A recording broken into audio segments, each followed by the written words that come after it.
Hello everybody, it's wee Paddy here from across the shuck, coming round to do a wee video for you. This was a question and answer, and I said if I got enough questions I would do a wee video. That's just a more to get to know you so that people know a wee bit about you.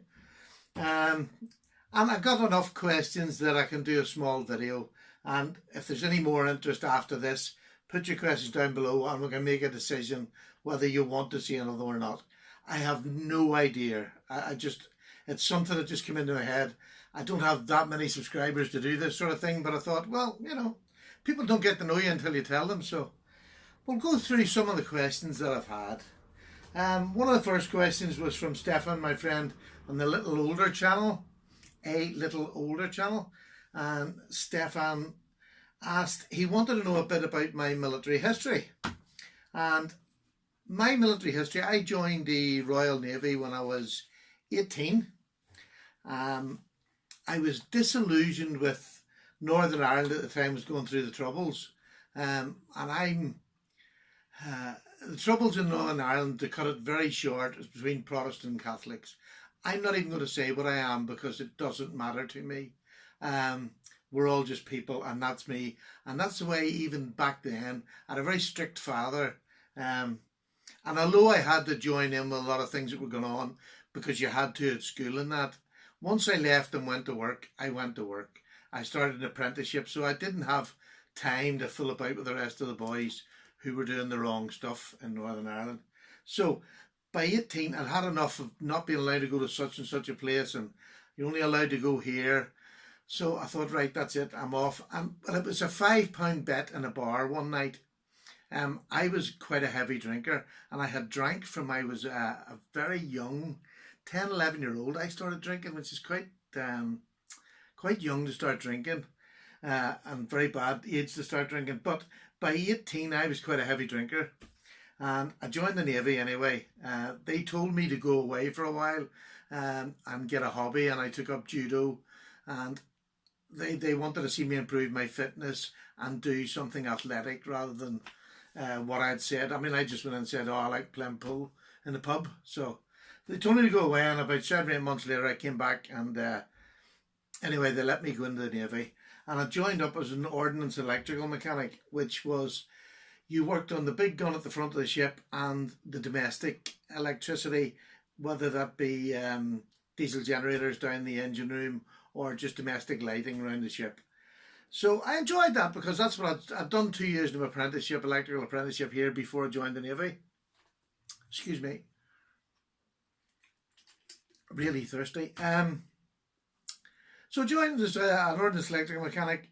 My first trip away was a 7-month trip. It was about 11 months training, and then I went away on a 7-month trip. Most of the trip was around America and Canada. We started and went up and down both sides of America, round to Canada, Vancouver, Halifax, down the west coast of America, and Panama, Key West, Florida, Miami. We just done, it was a brilliant trip. The West Indies, a real good trip, and that enthused me to stay in the Royal Navy, to be honest. And you're able to be a heavy drinker in the Navy because it was acceptable. There was a lot of heavy drinkers in my day when I joined up. Now the young lads have houses and cars and things like that. In my day, you didn't pay you enough anyway. I couldn't have kept a car on the road, or I couldn't have bought a house on the wages I was on then. But then in the 80s, the beginning of the 80s, the very beginning, the wages started to go up. But then came the Falklands, and just before the Falklands, about a year before it, I got a draft to submarines, and I had just got married and had my first child, I think it was. I just got married, had my first child, and I didn't want to go on submarines. The thought of going down underwater, going away somewhere, coming back, and not even knowing where you've been just didn't appeal to me. And the only way to get out of it was have busted eardrums, become a PTI or a policeman. Naval police. So I didn't have busted ears. I was definitely not fit enough to be a PTI, and the only other option then was a policeman. The trouble was I had a very bad record. I think on my first ship I had 11 or 13 offences, which really didn't go. But I think the master at arms at the time, who was the sort of, he would be the, what would he be, the inspector in the police. He thought I was ready for change and I was just married. He thought this would be a good chance. So I went through, I absolutely flew through the training, the basic training, got accepted, and into the police I went. And that's how I spent the rest, up until the last year. I was a naval policeman on ship and on shore, where you done shore patrol. But on ship you done everything from post to discipline to travel, leave. You done, there was a, then it was the naval police has changed an awful lot now, because my son's in the Navy now. He's been in about 18 years now. But I done 12 years. But to be honest with you, the last year I ended up having to go to the, we called it the basket weaving course. It was for people who drank too much. And I had started to drink way, way too much. I was drinking my family's money away, and had been for a few years, but I'd got away with it, to be honest with you, because I was in the Navy, and you got away with being a heavy drinker. An awful lot more if I had been in Civvy Street. But that didn't help my wife, and we had 4 children by then. So the last year I ended up going on the basket weaving course, and the Navy, of course, they can't call you an alcoholic, but I had to refrain from drinking for the rest of my life. So I done that. I put my notice in to leave the Navy, and I had to give 18 months notice at the time to get a small pension and a small gratuity when you left. Awful dry throat, excuse me. So I stayed dry for a year until I came out of the Navy after the basket weaving course, which, to be honest, was as much fun as it was anything else. We got time off work and I went and played about it, trying to be a sober person. But I left the Navy after 12 years. I'd been busted by then, I must say. The last year I was back to being an AB again, and I got my rank back just before I left, which meant that I got the pension of the rank that I was. And I came out of the Navy, and after I was a year sober, I celebrated and got very drunk again. My wife had left.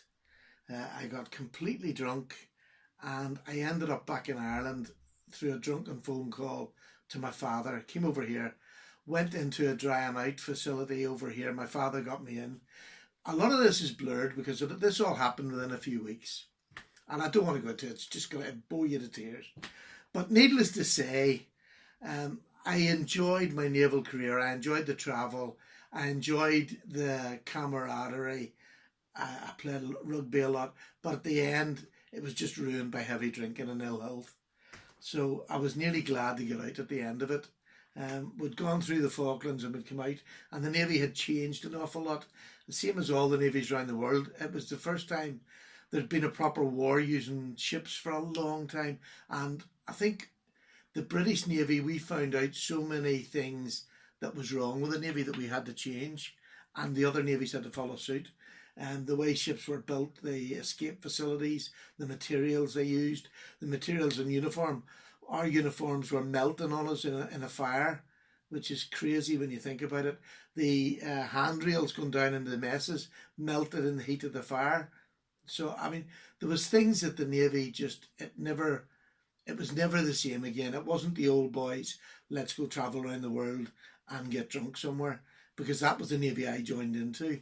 So it changed to be a very more efficient Navy, and we're bringing in more educationally boys and girls. So I remember I was naval police. I remember being taken into a shed just after the Falklands and saying that we had to stop shouting at the juniors because they were leaving because we're unhappy. And I thought, no, that's when I gave up. This is about maybe 4 years before I came out.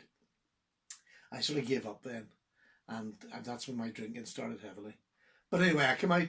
I was about a year sober. I drank again. Came over to Ireland, which I swore I was never going to come back to. Although my family was still here, I swore I wouldn't come back to live. I always came back to visit, but wouldn't come back to live. But to be honest, I ended up here. and I got sober, and that was 28 years ago, and I'm dry and sober now.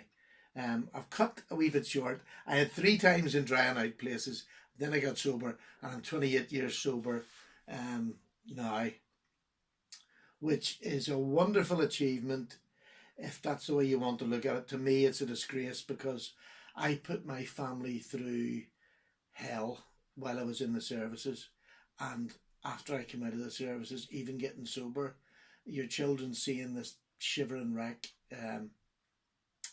it ruined my family completely. So, and that's something I take responsibility for, and it's something I can't get back. You don't get back. So if you're young now and you're listening to this and you're maybe drinking a wee bit too much, because we know in the beginning we're drinking too much, take heed. It catches up very quickly, and you lose everything very quickly. I lost everything very quickly over a period of about 4 years. Absolutely everything. All the money I got when I left the Navy, I lost the lot. But anyway, that was my military career. The first of it was jolly sailor travelling around the world. Then the Falklands came, and then there was the fallout after the Falklands and the change in the Navy. Do I regret joining the Navy? No. I would do the same again. It taught me to be look after myself, and in times when times was bad, I needed to know how to look after myself. Really did at the bad times, and I enjoyed the camaraderie immensely. And I still to this day remember what it was like to be part of a ship's rugby team, what it was like to be part of a military tattoo or something like that. You just had the most wonderful time with boys who would have done anything for you, which was proven in the Falklands. I'm glad I didn't see any active service in the Falklands, and I'm glad I didn't, because the people that I do know that went there are my friends and told me what it was like, and I lost a couple of friends there. I'm glad I didn't have to do that, to be honest. There's all right being bravado and being a big brave man, but to be honest with you, their stories were not good, and there's never a good outcome in war, I don't think, anymore. But so there we go. That's my military career in a very brief nutshell. I hope that suits you, Stefan. Now, the next question is from Spirit Blade, and he wanted to know what was my favourite fixed blade dream knife and when was my last tattoo. Now, what is my fixed blade dream knife? It would probably be a Bark River or something like that, to be honest with you. They make some beautiful knives. And off the top of my head, what else would it be? Bark River. Even a Bushcraft Black, I would think, is a good bit. I have an old what's my knife that I've got? I showed it the other day. See, this is bad, me and memory. Should have wrote things down. But I wanted to make this real rather than Mora. I have a Mora knife. But I've stopped, since I've stopped doing Bushcraft, I've left that stuff to the side. Now, I'm hoping I'll go back to it. But I'm getting a bit old. I'm getting near 60, and going camping by yourself, which is what I've done most of the time, and putting a hammock up and hanging about in the forest on your own, it's sort of losing its appeal a bit. I just haven't done it because I haven't been too well. But I would like to get back to it. I was doing it up until a year ago, but I would like to get back to it. And my last tattoo is this tattoo here. You'll maybe not see it. If I stand up and let you see, it's this tattoo here, and it says defeated.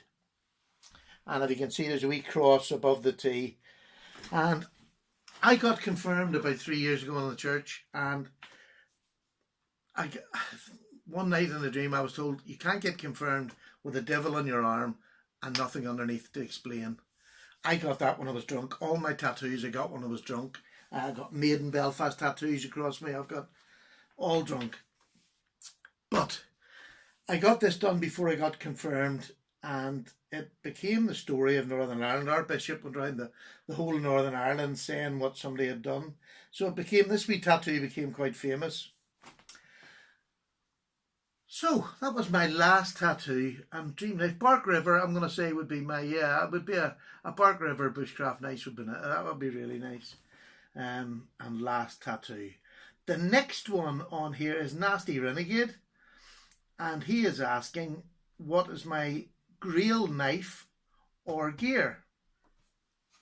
Well, if you've been on my channel any length of time, my grill knife, this is my favourite knife, and everybody knows what that's a copy of. It's a Benchmade 940, and I'm saying that's my grill knife. I know I will get one because it's not an over expensive knife, and if I save for it I can get one. It's like anything in life, if you want it and save for it, you'll get it. So I'm hoping I'll get one, you know, not soon, but I'll get one when I get one. I know I'll get one. So I don't know whether that qualifies as a grill knife. So if it wasn't going to be the 940, which really is, the other one that I've really sort of fallen for at the minute is the, oh sorry, you did say it had to be a production knife as well.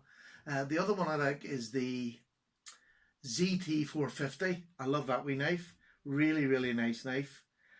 And the Chris Reeve, the small, either the Menundi or the just a small Sabenza.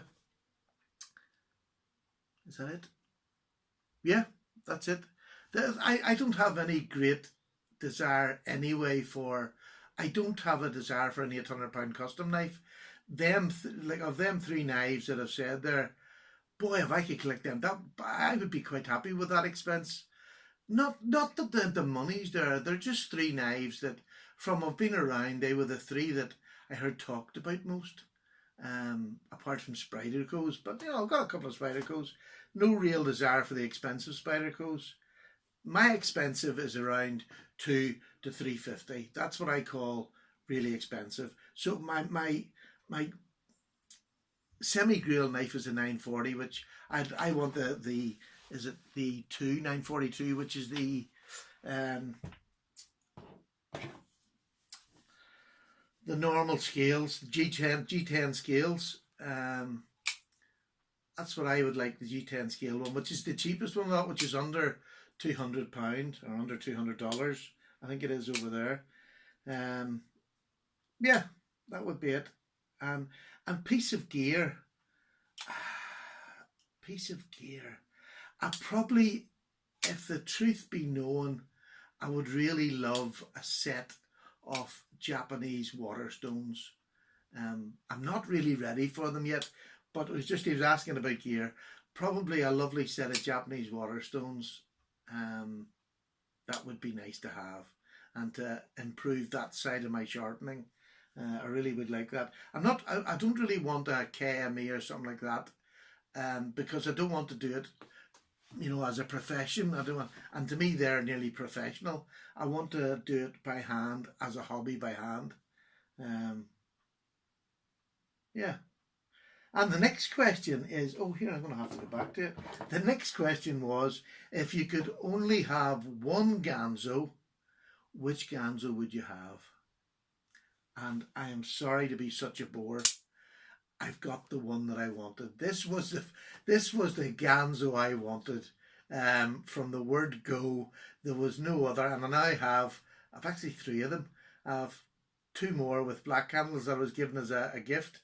One of them I'm going to keep, the other one will go to somebody else to share the joy, because I actually love it as a work knife, as a an everyday carry. It's the beautiful, I love the blade shape, just love it. So that is a very simple answer for Alan, who's quite new to the channel. Alan is, I think.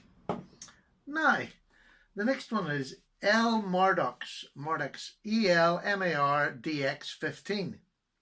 Do you collect anything in addition to knives? Do I collect? Mine would have been bushcraft stuff. I love little fires. I have a vast array of bushcraft fires, from wood stoves to stoves that I use nail varnish to light. I just a mass. And cooking utensils to go with it. I loved cooking when I was out, whether it was an open fire or it's usually in wee wood fires I like the best of the lot. I have tents, sleeping bags, hammocks. I have, I have a whole storeroom, much to my wife's distaste, of bushcraft gear. So yeah, I think you would call that is, in addition to knives, would be my bushcraft gear. I've always had something. I've changed hobbies. Like I played golf during my life when I came out of the Navy, not until I was in my 30s. I got down to a 4 handicap. And then I woke up one Saturday morning. I was a member of a club. I'd played competition golf for years. And I just walked into the shed, or it was a garage I had at the time, set the golf clubs down and said, "Do you know, I don't want to play golf anymore." And I never played again. And that would be the sort of me. I get to a certain standard or of sport, and then I want to do another one. And I went into badminton, I went into all sorts. But bushcraft and knives seem to have been, they're the stickers, if you like. Especially knives now. I really can't see myself. I enjoy this part. I enjoy making videos. I enjoy talking to people in the comments. I thoroughly enjoy that. And there's very rarely somebody who'll put a comment in mine the first 3 or 4 days that I don't answer. After that, sometimes I do forget to go back and look. And then all of a sudden you'll get one out of the blue when I've seen it. So, now, I hope this isn't going on too long, because I have the camera around the other way, which right, Ron Broders, Broeders, Ron has asked, if I had £300, would I buy a production knife or 20 budget knives? I think that is a brilliant question. What a brilliant question. Because I rant on about budget knives, but I'm not stupid. If I had £300 in my hand now, I wouldn't buy 20 budget knives. But I could nearly be, I'm saying that now, and I could nearly be tempted having 3 £100 knives or 2 £150 knives. I would struggle to spend the whole £300 on one knife, but I'm an Monday or something I would maybe have to put money to, or buy it second hand. The trouble is, over here in Northern Ireland, there's not that many on the knife channels, and there's nobody really sells back and forward here. And our shops are, we don't have one in Northern Ireland. You have to buy from England or China or the States. And you get killed if you buy them from the States. You're going to get killed with shipping and customs costs, which are a nightmare. So £300, I would put. You see, it's funny. The 940, the carbon fibre one, is a lovely knife, but it's the blade steel that scares me. Everybody talks about the the S90 blade steel, how tough it is to sharpen. And that's what scares me a wee bit. Do I really want that on an EDC knife, where it's going to be horrendous to sharpen? But £300. No, I'm going to say the honest answer to that would be I would buy. I'm going to be honest to that.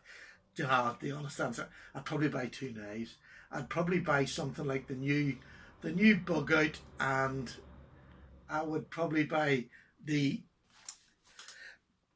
other Benchmade that's out is the UK friendly pen knife. JT's Life got one given to him with his name on it. What do you call them? Heads cut. Anyway, it would probably be the 2 new Benchmade knives.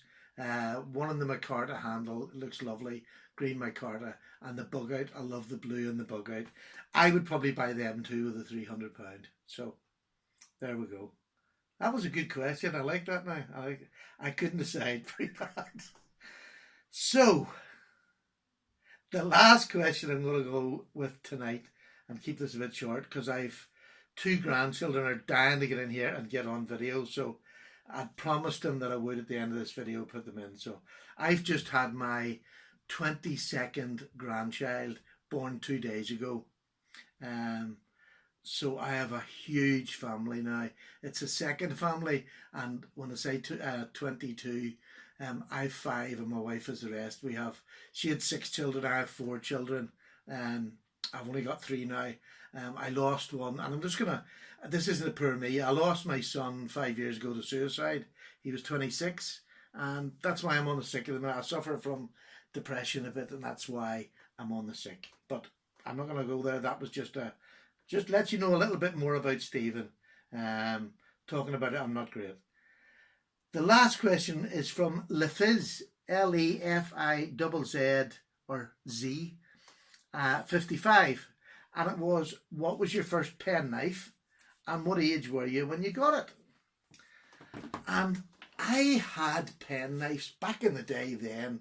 There was none of this, there was none of the laws about pen knives, or all boys, little boys from about 8 or 9 had a small pen knife. I always remember having one. I don't remember what age it was, but it was probably about 8 or 9, and it was probably bought on my summer holidays. We had a family caravan that was shared between a whole lot of families. My father and my uncle had built it by hand, a corrugated caravan. It was terrible, but it was great to go on a holiday. It was really good. It was down in the Mourne Mountains, which is a beautiful part of Northern Ireland, and it was terrible, but it was just great holidays. I have really fond memories. I didn't see much of my dad. My dad was a very hard working man. He worked 2 jobs all his life, and but holidays, that wee week, 2 weeks, twice a year, or not twice a year, once a year, was amazing. I loved them. So that was it. The first pen knife that I genuinely remember being excited about, and I kept and used for years, was when I was about 11 or 12. I joined the Sea Cadets, which is, I don't know whether you have them in America. I'm sure you do. It's just like the Junior Navy cadets. And I bought one of the Navy knives, which had the marlin spike on it and a big blade. It was about a 3-inch blade, maybe 2.5-inch blade on it, and the marlin spike on the other side. And it was a heavy metal knife, a big, thick, heavy metal. That one, it didn't matter what I was wearing, shorts, that knife, until I was about probably 15, till I left school. I got expelled from school too, so I wasn't a very good pupil. I got expelled at 15 and went to work the next day, and that was it from then on. So, yeah, it was a proper Navy knife that I bought in the Sea Cadets, marlin spike and a 2.5-inch blade. The blade was about that thick, and it was, you can still buy them now. It was funny, I'd seen it on one of the shopping channels the other night, and I hadn't seen them in years. So, and oh, I loved that knife. I loved that knife. Boy, that got some use. So that was it. That's the question I got for tonight. I hope you enjoyed that a wee bit. If you don't mind, if you'd hang on just for 2 seconds to bring the grandchildren in, and they just want to say a quick hello. It's wee Troy and wee Tamia. I'm just knocking the wall, and hopefully here they come. I can hear their wee feet coming. They're all excited about getting the end of this video. And this is part of my life. As I say, I have 22 grandchildren, so come on in, Troy and Tamia. Here they come. This is Troy, and this is his sister, Tamia. Come on, wee Tamia. Up you come. Oh, this is wee Tamia. And these two are round. They come round every Friday, and along with another 2 or 3 normally come, but they're not here today. And they're going to have their dinner. If you look in that camera and say hi to everybody. Hi. Say hi to all Pops' friends. Hi. And they live in America, all over Europe. So you're going to be seen all over the world. Yeah. They're going to see you all over the world. Say bye. Bye. Bye, everybody. Okay. Look, thank you so much for listening. If you do want any more questions to ask on them, please do. If there's enough, I'll do it again. If not, thank you so much for your time and for Can you do listening. another Take video? care. No, that's it. Bye. Paddy's away.